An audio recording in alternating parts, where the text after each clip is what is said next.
Vous vouliez me parler? Oui. Nous tournons un documentaire sur le changement climatique. C'est scientifiquement simple. Les niveaux élevés de CO2 conduisent à une végétalisation de la Terre. Vous pensez que c'est mauvais? Donc plus de CO2 dans l'atmosphère, c'est une bonne chose. Je pense que oui, absolument.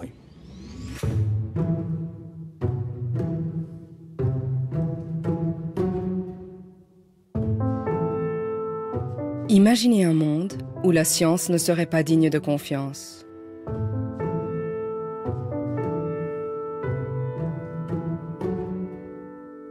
Je vais vous parler d'un groupe d'hommes qui a justement essayé de vous en convaincre.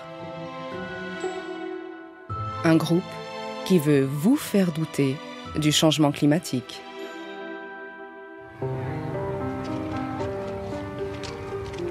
Cette histoire raconte comment ces hommes ont été soutenus par les plus grandes compagnies pétrolières du monde. L'histoire d'une campagne qui a impacté notre monde à jamais.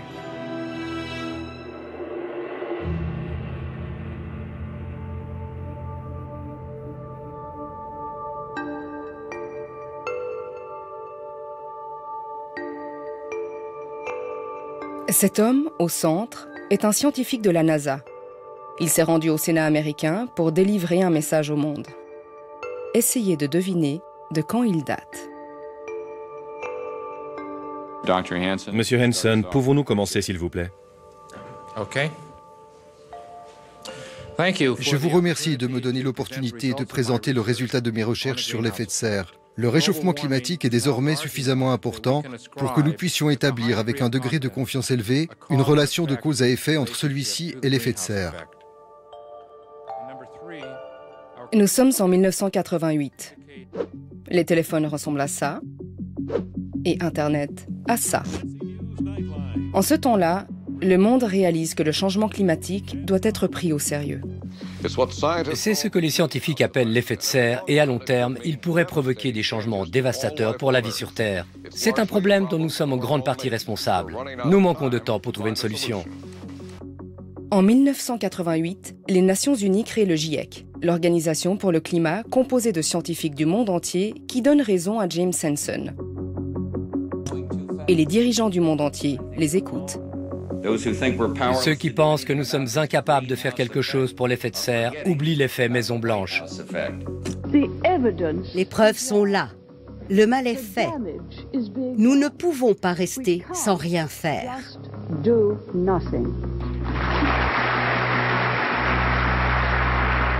C'était il y a plus de 30 ans. Et le monde paraissait prêt à agir contre le réchauffement climatique. Pourtant,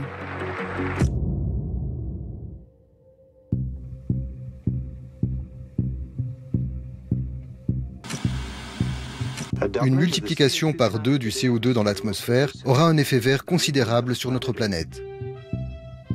dans les années qui suivent le discours de James Hansen, des opposants se montrent à la télévision. Les spéculations théoriques concernant un futur réchauffement n'ont aucun fondement scientifique. Des opposants qui mettent en doute le changement climatique. Cette histoire de réchauffement climatique, ça ressemble à une arnaque. Je pense que maintenant vous le voyez. En voici l'un d'eux.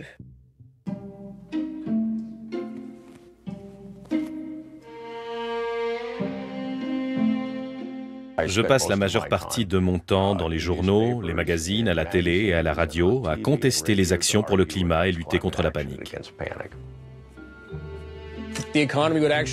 En fait, un doublement des gaz à effet de serre améliorerait l'économie. Comment? Nous aurions une saison de végétation plus longue. Je suis plutôt désinvolte, je réagis vite, je passe bien à la télé et je connais mon sujet.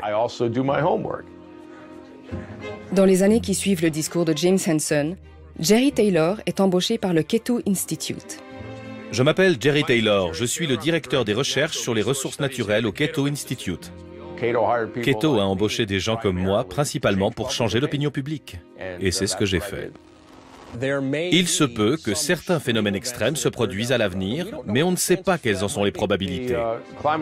Le scepticisme climatique dépend entièrement du doute largement insinué autour des découvertes scientifiques.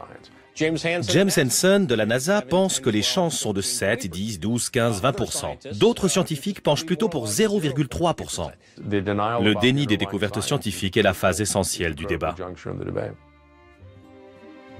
Pendant que M. Taylor boit une gorgée d'eau, nous allons vous présenter Marc Morano. Je vous regarde, vous? Mon travail consiste essentiellement à couvrir le mouvement contre le réchauffement climatique et à communiquer au public les dernières découvertes. Si vous regardez les données satellites, nous n'avons pas connu de réchauffement significatif depuis 1988. Ce serait même plutôt l'inverse ces dernières années. Vous avez un passé de commercial. Oui, c'était à mes débuts. Je faisais du porte-à-porte, ce qui est un très bon bagage pour développer un récit. Quand on n'a que 15 à 20 secondes, il faut travailler sur un canevas et raconter une histoire au client. C'était une excellente école pour les médias et la communication. Morano est directeur de la communication pour le Committee for a Constructive Tomorrow, ou CFACT, une organisation dont l'objectif est de montrer que le changement climatique n'est pas un problème si important. Comment s'y prend-il ? Je crois que dans la stratégie des débats télévisés, il faut faire en sorte que l'autre personne défende ses propos stupides et imbéciles. Bill Nye prétend que le réchauffement climatique va causer de nombreuses intempéries. Et devinez quoi? Les intempéries sont monnaie courante. Je vais aussi leur mitrailler des faits. Au final, nous avons connu la plus longue période sans ouragan majeur aux États-Unis depuis 1900, peut-être même depuis la guerre civile. Au final, une nouvelle étude dans The Nature, examinée par des pairs, ne montre aucun changement. Je crois à ça. Bill Nye vient juste de nous faire perdre notre temps en expliquant que le CO2 augmente. Je crois qu'il faut écraser son adversaire. Vous êtes un scientifique? Je ne suis pas un scientifique, mais j'en joue un à la télé à l'occasion.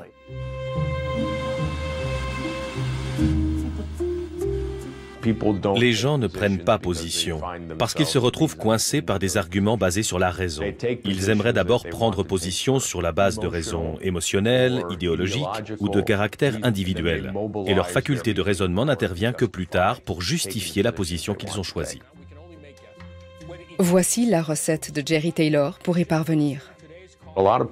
Beaucoup de gens qui ne savent pas quoi penser du changement climatique entendent de gens comme moi que c'est un écran de fumée, qu'on crie au loup, comme l'a fait le mouvement écologiste depuis la nuit des temps.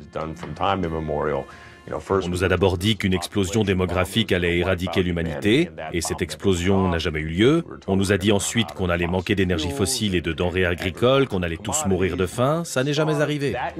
Ce n'est que la dernière version des sempiternelles histoires écologistes qui disent que si on continue à suivre la voie du laisser-faire capitaliste, on va faire exploser la planète et détruire l'humanité.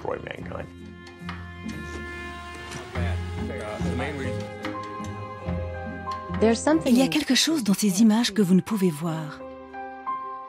Quelque chose d'essentiel à la vie. Nous l'expirons, les plantes l'inspirent.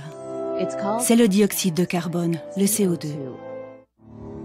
Maintenant, certains politiciens veulent étiqueter le CO2 comme polluant. Imaginez s'ils y parviennent. Ils appellent ça pollution. Nous appelons ça la vie. Cette publicité est le produit du Competitive Enterprise Institute, tout comme l'est MyHoneyBull.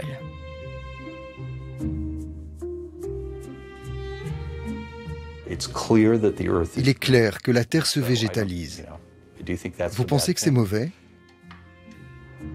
Competitive Enterprise Institute est un groupe de réflexion américain conservateur, et MyHoneyBull y dirige le département de l'énergie, du climat et de l'environnement. À ce titre, il a conseillé le gouvernement Trump. MyHoneyBull pense que le débat sur le climat a commencé ainsi. Le réchauffement climatique en tant que projet politique a été lancé en Suède au début des années 80. Ils avaient besoin d'une raison pour augmenter les recettes fiscales. Rappelez-vous qu'au Danemark, comme dans le reste de la Scandinavie, l'État-providence a besoin de beaucoup d'argent et qu'avec le temps, il lui en faut toujours plus.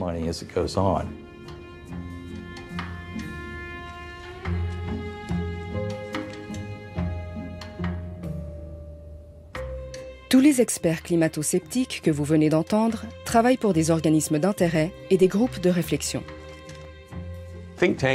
Les groupes de réflexion sont une sorte d'arsenal de la guerre des idées. Ce sont des lieux où les idées sont utilisées comme armes en termes de politique publique, puis elles sont farouchement défendues et encouragées au Capitole, à la télé et à la radio.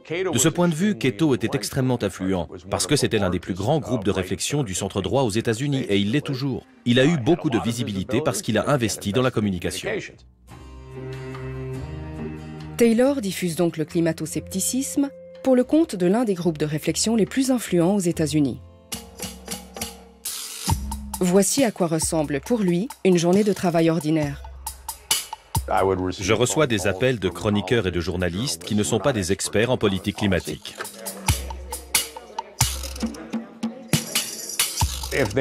S'ils veulent savoir ce qu'ils doivent penser d'un problème de politique climatique, ils prennent leur téléphone et ils appellent un expert en qui ils ont confiance, c'est-à-dire moi.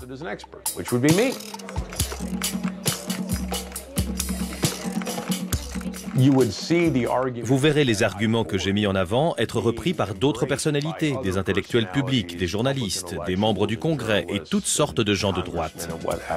C'est comme ça que vous mesurez si vous faites du bon travail.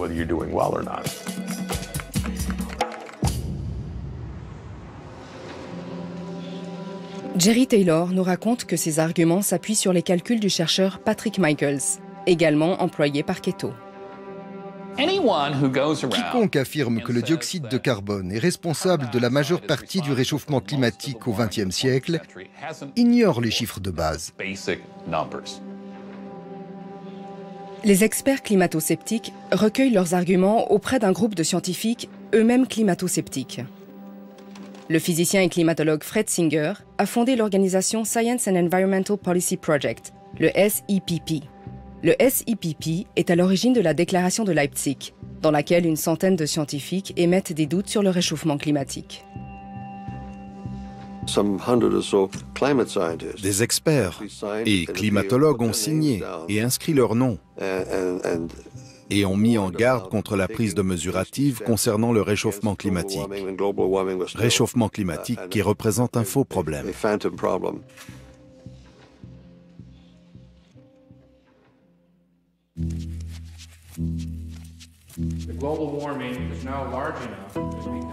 Nous avons donc d'un côté James Hansen et de nombreux scientifiques des Nations Unies, et de l'autre un certain nombre de scientifiques et d'experts qui affirment exactement le contraire.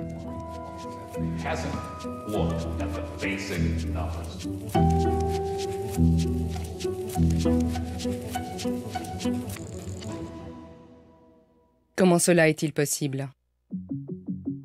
Naomi Oreskes, professeure à Harvard, a décidé d'enquêter. Au début des années 2000, les médias américains présentaient le changement climatique comme un grand débat scientifique. Cela m'a semblé bizarre, parce qu'aucun des scientifiques que je connaissais ne pensait qu'il y avait débat. J'ai donc décidé d'analyser des ouvrages scientifiques évalués par des pairs. Le GIEC avait déjà déclaré que la plus grande partie du réchauffement observé était probablement due à l'augmentation des concentrations de gaz à effet de serre. Alors j'ai posé la question suivante. Combien d'articles publiés dans la littérature scientifique sont en désaccord avec la déclaration de Leipzig? Pour répondre à cette question, Naomi Oreskes recherche des documents sur le changement climatique mondial. Ces mots apparaissent dans 937 articles scientifiques. Oreskes les lit tous. La réponse était aucun. Il n'y avait pas de littérature scientifique dissidente concernant la question fondamentale de savoir si les changements climatiques étaient imputables à l'homme ou non. Je suis une historienne des sciences, alors j'ai pensé que si je ne le savais pas, beaucoup d'autres personnes ne le savaient pas non plus. J'ai donc écrit un petit article en 2004 intitulé « Le consensus scientifique sur le changement climatique ». Cet article a changé ma vie, car dès sa publication, j'ai commencé à recevoir des emails pleins de haine, des menaces par téléphone. On a déposé des plaintes contre moi auprès de mon université. On m'a accusé d'être une communiste, une staliniste.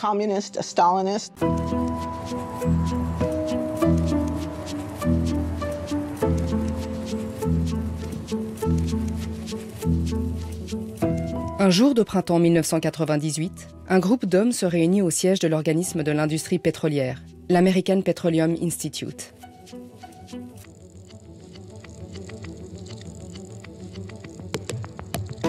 Un certain nombre de compagnies pétrolières sont représentées, dont ExxonMobil. Écoutons le PDG d'Exxon de l'époque nous expliquer qui ils sont. Nous sommes la plus grande entreprise privée du monde. Nous vendons 8 millions de barils de produits pétroliers par jour. C'est plus d'1 milliard de litres chaque jour. Retour à l'American Petroleum Institute, l'API, où sont réunis certains des plus grands acteurs de l'industrie pétrolière. L'un des participants s'appelle Myron Ebel. Ils ont sollicité des conseils parce que nous avions une certaine expertise qu'ils n'avaient pas. C'était une initiative de l'industrie avec l'aide de gens comme moi. Dans les documents de réunion, on peut voir un objectif clair. La victoire sera acquise lorsque les citoyens ordinaires comprendront les incertitudes de la climatologie et lorsque ces incertitudes feront partie de la sagesse conventionnelle. Selon ces documents, les grandes compagnies pétrolières veulent que le public doute de la science à propos du changement climatique. Et ce ne sont pas des scientifiques qui sont invités à cette réunion. Je ne suis pas un expert en analyse énergétique, ni un expert du climat. J'ai une certaine expérience dans l'application concrète des politiques, et je suppose que c'est ce qui les intéresse.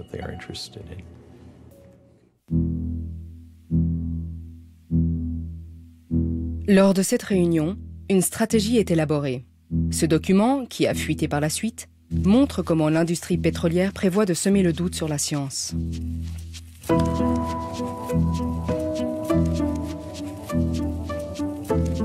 Ce document stratégique décrit un programme national de relations avec les médias, qui va influencer les médias de 8 façons différentes, en recrutant et en formant des scientifiques. Il explique également de quelle manière ils vont tenter d'influencer des journalistes. L'un d'eux, John Stossel, y est même mentionné. Et j'ai appelé ce programme « Détendez-vous » parce qu'après avoir étudié la peur du réchauffement climatique, j'en suis arrivé à la conclusion suivante. Nous devons nous détendre. Le document issu de la réunion montre l'état d'esprit des plus grandes compagnies pétrolières du monde. Malgré le fait que les Nations Unies, plusieurs dirigeants mondiaux et la plupart des scientifiques pointent clairement une autre direction, l'industrie pétrolière veut faire douter des fondements scientifiques du changement climatique.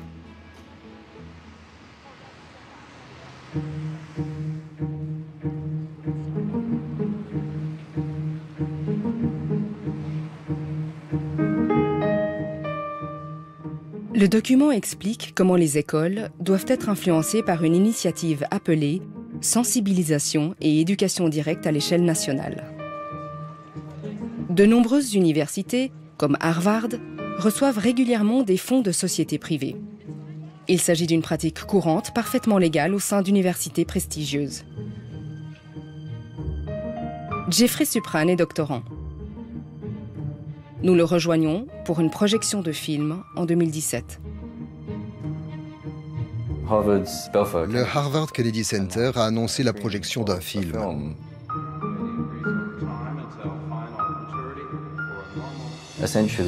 En substance, ce film explique au public comment, dans un avenir proche, nous allons dépendre des énergies fossiles, comment les énergies renouvelables sont loin d'être fiables, et il promeut sans aucune équivoque des demi-vérités sur le fait que continuer à utiliser des énergies fossiles est inévitable.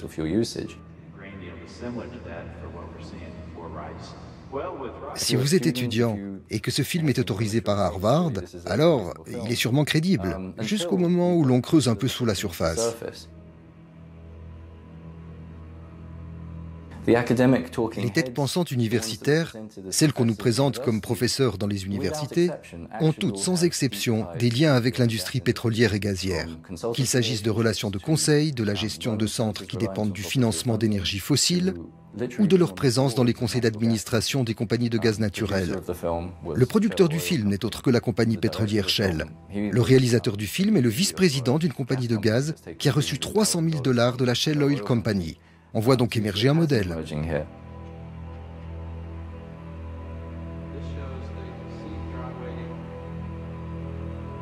Des épisodes comme la projection du film incitent Jeffrey Supran à rédiger une thèse de doctorat sous la direction de Naomi Oreskes sur les liens entre l'industrie pétrolière et le monde universitaire.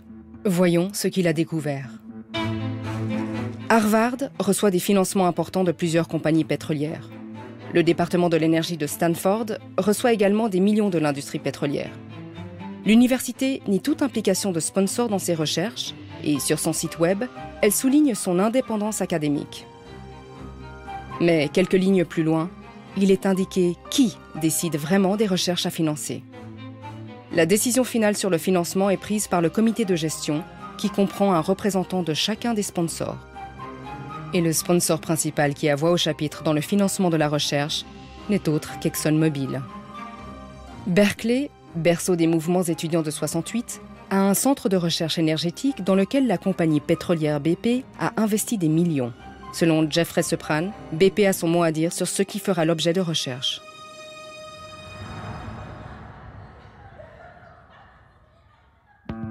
La compagnie ExxonMobil dit qu'elle finance des universités pour promouvoir les technologies vertes.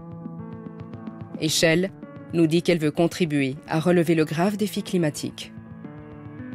En quoi est-ce un problème? S'ils utilisent leur argent pour faire des recherches pour le bien, où est le problème?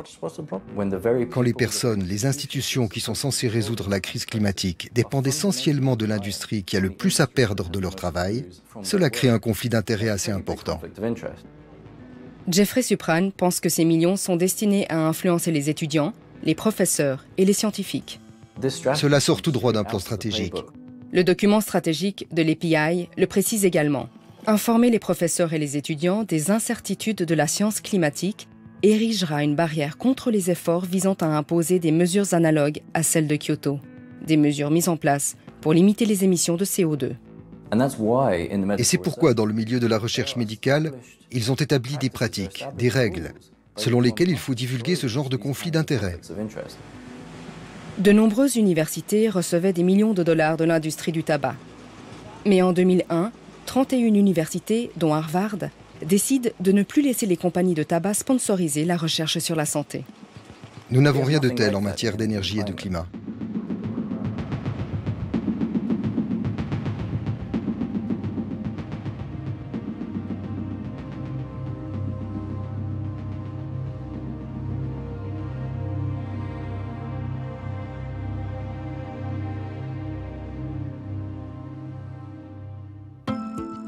Nous retrouvons Naomi Oreskes. La pile de documents que nous lui avons laissés constitue le point de départ d'une grande enquête. Naomi Oreskes s'est également emparée du document stratégique de l'EPI. Ça a été mon Alice de l'autre côté du miroir, le moment où toute ma vie a changé. Oreskes lâche tout et décide de découvrir qui s'oppose aux climatologues. Peu à peu, elle commence à comprendre pourquoi ces argumentateurs sont si efficaces. En général, ce sont de bien meilleurs communicateurs que les vrais scientifiques. Parce que les vrais scientifiques, je ne veux pas insulter mes collègues, ce sont des scientifiques. Ils aiment qu'on les laisse tranquilles. Donc, vous prenez un groupe de personnes qui sont par essence très mauvaises en matière de communication et vous les confrontez à des professionnels de la communication, des professionnels des relations publiques.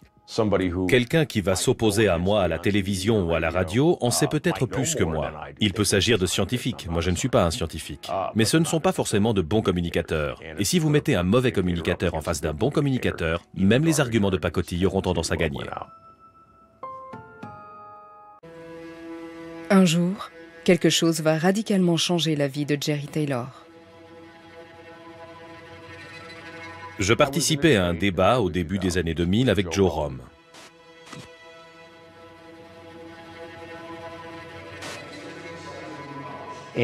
Pendant cette émission, nous débattions et je lui ai dit « Écoute Joe, ça fait plus d'une décennie que James Hansen est intervenu auprès des Nations Unies sur le réchauffement climatique.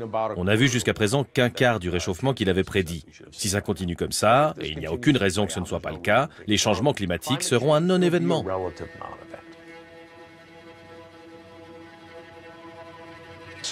Nous avons quitté le studio, nous sommes allés dans les loges et Joe m'a dit « As-tu seulement lu la déclaration de James Hansen ou c'est juste des sujets de discussion que quelqu'un a écrit pour toi?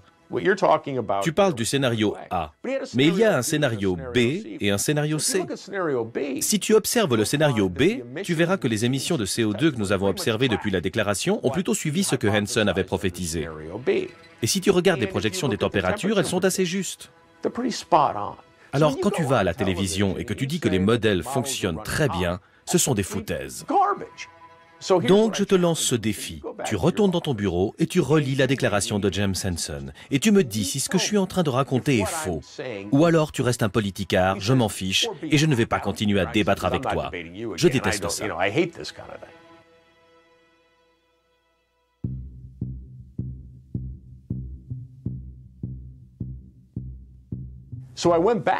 Alors je suis retourné dans mon bureau et j'ai regardé la déclaration de Hansen en pensant, et je ne vais pas donner à Joe Romm l'impression qu'il a gagné dans les loges. Et j'ai lu cette déclaration qui semblait refléter ce que Joe m'avait dit. Alors j'ai traversé le couloir pour aller voir Patrick Michaels.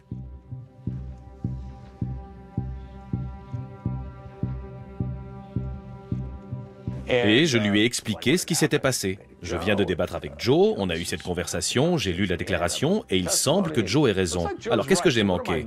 J'étais sûr d'avoir manqué quelque chose.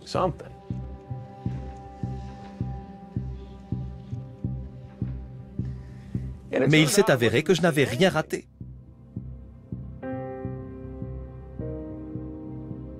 Il m'est apparu clairement au cours des discussions que Patrick Michaels induisait sciemment les gens en erreur avec cette histoire qu'il racontait et que je racontais également à la télévision.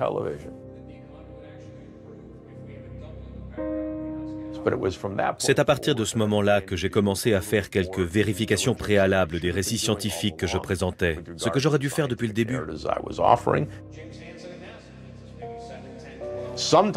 Parfois, ce n'était pas de la mauvaise foi volontaire, c'était juste des données choisies avec soin. Parfois, on constatait que les articles, qui semblaient si impressionnants, n'avaient jamais été publiés dans des revues reconnues. Ils avaient l'air d'avoir été publiés, mais ce n'était pas le cas. Ou si c'était le cas, et que vous preniez la peine de regarder les réactions à l'article, vous constatiez qu'il était plein de trous. Et ça, je ne l'avais jamais fait par le passé. Quand j'ai commencé à faire ces contrôles, que j'aurais dû faire plus tôt, j'ai découvert que l'histoire que je viens de vous raconter se répétait encore et encore.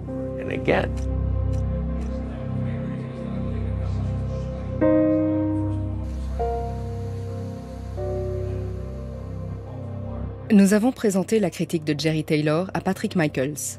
Ce dernier rejette le récit de Taylor. Il dit que ces données ont été scientifiquement documentées. Il pense toujours que James Hansen a tort et il nie avoir induit le public en erreur. Keto n'a pas répondu à la critique, malgré des demandes répétées.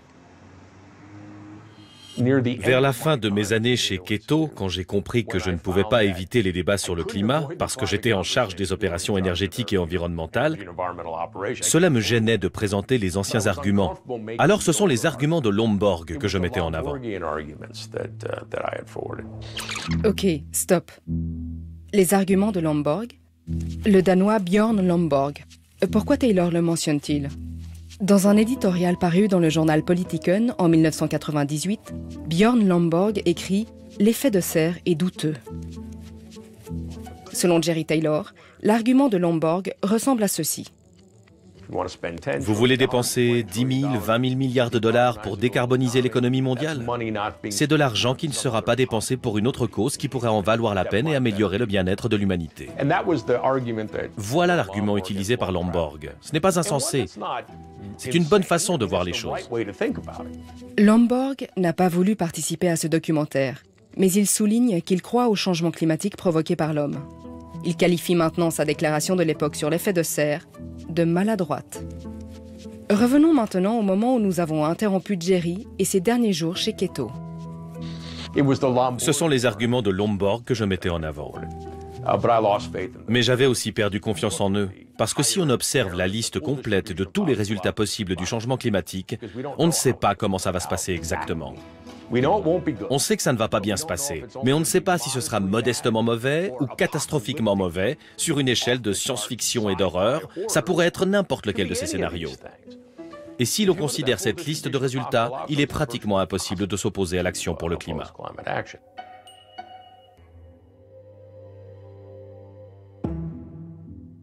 Observons le domaine de l'économie. Le document stratégique de l'industrie pétrolière décrit comment d'importantes sommes d'argent seront distribuées aux groupes de réflexion et aux organisations. Parmi les bénéficiaires figure le CFACT, où travaille Marc Morano. La meilleure chose à faire est d'avoir le courage de ne rien faire. Avez-vous reçu de l'argent des compagnies pétrolières? Nous pourrions en recevoir. Et le Competitive Enterprise Institute. Nous ne divulguons pas le nom de nos donateurs. Toutefois, certains d'entre eux révèlent qu'ils nous financent.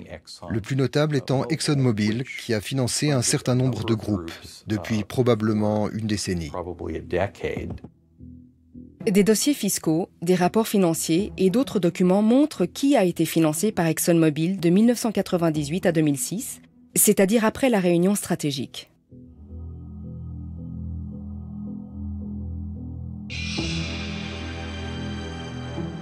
Les données montrent que la plus grande compagnie pétrolière du monde a fait don, dans les années qui ont suivi la réunion, de plus de 12 millions de dollars, et probablement beaucoup plus, à des organisations et à des groupes de réflexion climato-sceptiques.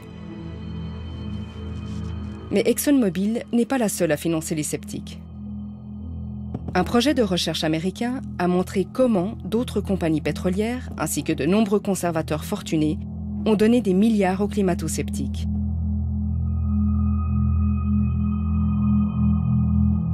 Les scientifiques et les experts ont donc été payés par l'industrie pétrolière. Est-ce que cela influence leur travail? L'un de ces climato-sceptiques, Steve Milloy, qui était présent lors de la réunion de l'EPI, décrit sa relation avec l'industrie pétrolière comme ceci. Couchez-vous avec les compagnies pétrolières. Comment sont-elles au lit? Je ne couche avec personne. J'essaie juste de bien agir face au changement climatique. Myron Ebel récuse lui aussi le fait que l'argent du pétrole reçu par son groupe de réflexion ait une influence quelconque. Nous construisons notre politique sur ce que nous pensons être des preuves et des faits. Sur cette base, nous essayons de trouver des financements. Donc, si quelqu'un veut nous financer, j'aimerais du reste trouver beaucoup plus de financement pour ce que nous faisons. Puis, il y a Fred Singer, l'homme à l'origine de la déclaration de Leipzig. En 1997, la société danoise de radiodiffusion a enquêté sur la liste des signataires. De nombreux signataires européens affirment qu'ils n'ont pas signé la déclaration. Nous avons parlé avec tous les scientifiques européens. 15 d'entre eux affirment qu'ils ne sont pas des climatologues.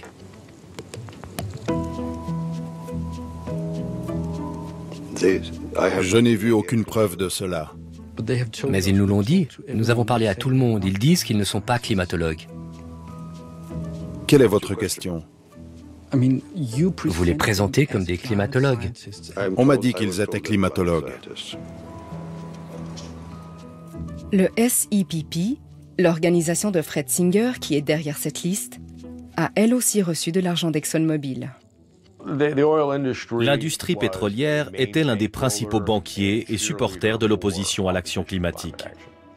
Son soutien financier au scepticisme climatique de la communauté scientifique nous a permis d'avoir les références et les citations nécessaires pour présenter un argumentaire crédible.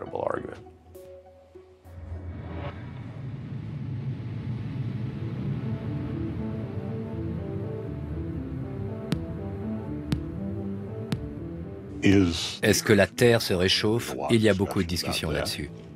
C'est le cas? La réponse est dans certaines régions oui et dans d'autres non. Patrick Michaels refuse de commenter la critique selon laquelle il a reçu de l'argent de la part de l'industrie pétrolière. Le scientifique climato-sceptique Willie Soon n'a pas répondu à l'accusation selon laquelle il aurait été payé par l'industrie pétrolière. L'avocat de Fred Singer s'est vu présenter les réponses de Singer données à la TV danoise, mais il n'a pas répondu. Quant à Steve Milloy, il a renoncé à une interview au dernier moment et a refusé de commenter la critique. Beaucoup d'entre eux avaient préalablement déclaré que leurs recherches n'étaient pas influencées par l'argent provenant par exemple de l'industrie pétrolière. Tout est une question de détournement de l'attention. James Hansen est là à dire la vérité sur le changement climatique et eux, ils disent « Non, ne regardez pas James Hansen, regardez-moi. Prêtez attention à mon rapport qui affirme qu'on ne sait pas très bien s'il y a un changement climatique. » Donc tout est une question de distraction pour créer la confusion, pour jeter de la poudre aux yeux afin que les gens ne sachent pas vraiment ce qui se passe. Et puis les gens se disent « Je ne sais pas quoi penser, je vais juste emmener mes enfants au foot. » La stratégie de l'industrie pétrolière sème le doute, comme d'autres avant elle. Je pense que la nicotine ne crée pas de dépendance. Monsieur Johnson? Messieurs les députés, les cigarettes et la nicotine ne répondent manifestement pas à la définition classique de dépendance. Il n'y a pas d'intoxication. Nous prendrons cela pour un non. Au milieu des années 90, les scientifiques réalisent que fumer est dangereux. L'industrie du tabac fait tout son possible pour contrecarrer les nouvelles découvertes. Les arguments que j'ai avancés à l'époque étaient que, concernant la fumée passive, les preuves épidémiologiques n'étaient pas convaincantes. Mais le fait est que les arguments qui ont été avancés contre les actions visant à réglementer le tabac sont assez semblables à ceux que nous avons utilisés contre le changement climatique.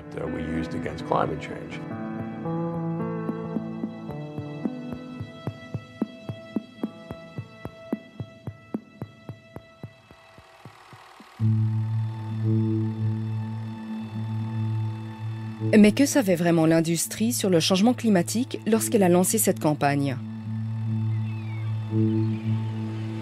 La réponse se trouve sur un navire au large des côtes du Texas en 1979. L'homme à bord de ce navire a fait quelque chose de si important pour Exxon que ce film de présentation a été produit pour la direction de la compagnie. Cet homme s'appelle Ed Garvey. Et aujourd'hui, il ressemble à ça. Des vidéos ont été tournées pour montrer au conseil d'administration de l'entreprise le passionnant programme de recherche qu'elle était en train de mener pour étudier l'impact de l'augmentation du CO2 sur la planète et contribuer à la science du changement climatique. Il y a 40 ans, presque 10 ans avant le discours de James Hansen, un département scientifique interne d'Exxon faisait des recherches sur le réchauffement climatique. Ils ont financé le projet parce qu'ils pensaient que la science était importante, qu'Exxon devait être impliqué et parce qu'ils étaient préoccupés par le changement climatique. Ed Garvey transmettait ces mesures aux scientifiques qui analysaient les données. Les scientifiques d'Exxon, les modélisateurs, les mathématiciens, les physiciens modélisaient le changement climatique et les impacts de l'augmentation du CO2 dans l'atmosphère. Je sais pertinemment qu'ils savaient que l'augmentation du CO2 modifiait le climat. Sur son site web, ExxonMobil déclare que ces données sur le changement climatique ont été publiées dans des revues scientifiques. Cependant, la compagnie omet de mentionner les annonces qu'elle a publiées par la suite, qualifiant la science d'incertaine. Concernant les annonces qu'ils ont publiées, je pense que personne ne pouvait les soutenir en tant que scientifique et dire « ce sont des faits véridiques que nous diffusons ». Je pense que leurs déclarations étaient trompeuses et conçues pour induire les gens en erreur. Ainsi, tandis que l'industrie du pétrole sème publiquement le doute, des documents internes montrent que ses propres scientifiques l'avaient mis en garde contre les risques du réchauffement climatique. Dans ce rapport confidentiel de 1978 destiné à la direction d'Exxon, un chercheur chevronné affirme qu'il est scientifiquement reconnu que les énergies fossiles influencent le climat. Il écrit également que dans les 5 à 10 ans à venir, l'humanité pourrait avoir à prendre des décisions difficiles dans ce domaine. Quelques années plus tard, en 1981, le chef du département de recherche d'Exxon prévient que les conséquences du réchauffement climatique pourraient être catastrophiques pour une fraction substantielle de la population mondiale. C'était il y a presque 40 ans. Pourtant, le PDG d'Exxon dira plus tard à la télévision: il existe une variabilité naturelle qui n'a rien à voir avec l'homme. Le climat change chaque année depuis des millions d'années. Une autre compagnie pétrolière apprend elle aussi très tôt que le changement climatique est en cours. Dans les années 80, les scientifiques de Shell mettent la compagnie en garde contre des conséquences alarmantes. Lorsque l'on détectera le réchauffement climatique, il se pourrait qu'il soit trop tard pour faire quoi que ce soit ou pour stabiliser la situation. Pourtant, pendant des décennies, Shell continue à financer des organisations qui sèment le doute sur la climatologie. En tant qu'être humain et en tant que père, grand-père et, je l'espère, arrière-grand-père un jour, j'ai vraiment peur pour nos enfants et leur avenir.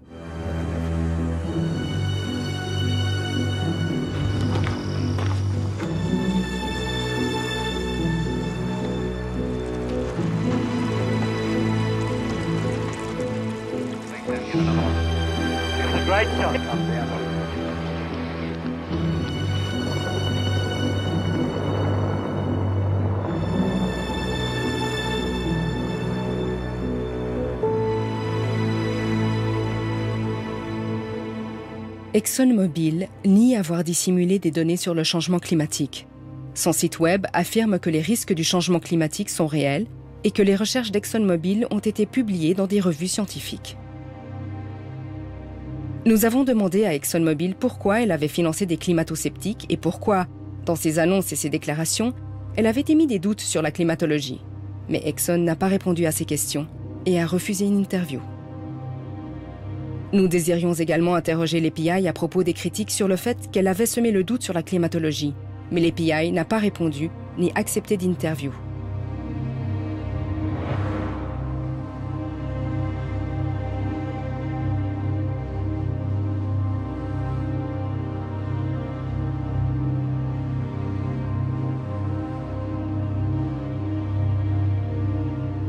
ExxonMobil et l'API écrivent qu'elles travaillent sur des technologies susceptibles de réduire le changement climatique.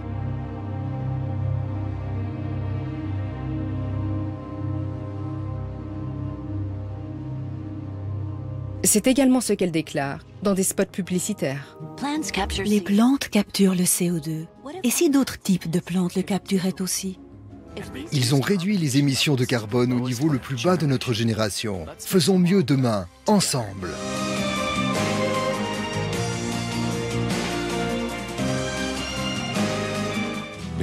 Au-delà de l'obscurité, la lumière. Au-delà du pétrole, BP.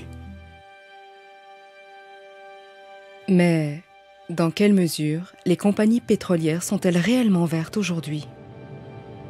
Nous avons demandé aux 5 plus grandes compagnies pétrolières du monde combien elles investissent dans les technologies vertes et combien elles investissent dans l'extraction de combustibles fossiles. Shell répond qu'elle consacre aujourd'hui 5% de ses investissements aux technologies vertes. La compagnie pétrolière française Total affirme qu'elle dépense 10%. BP, Chevron et ExxonMobil n'ont pas répondu. Nous avons donc demandé à InfluenceMap, une organisation qui analyse les chiffres clés des problèmes climatiques, de passer en revue leurs investissements. Les chiffres montrent que ces 3 compagnies pétrolières se situent au bas de l'échelle et que Chevron est à moins de 1%.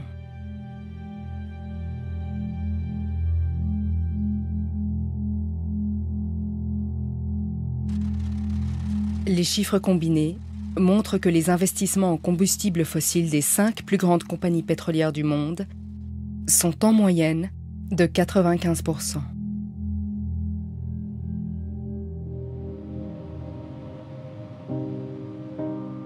Je pense qu'il est juste de dire que les négationnistes du changement climatique ont gagné. En 1988, James Hansen nous a dit que le changement climatique était en marche. Donc, s'il n'y avait pas eu de campagne de dénégation, il est clair que l'élan politique et la volonté étaient là. Ils ont réussi à empêcher les actions pour le climat pendant plusieurs décennies. Des actions qui auraient eu lieu plus tôt sans leur intervention.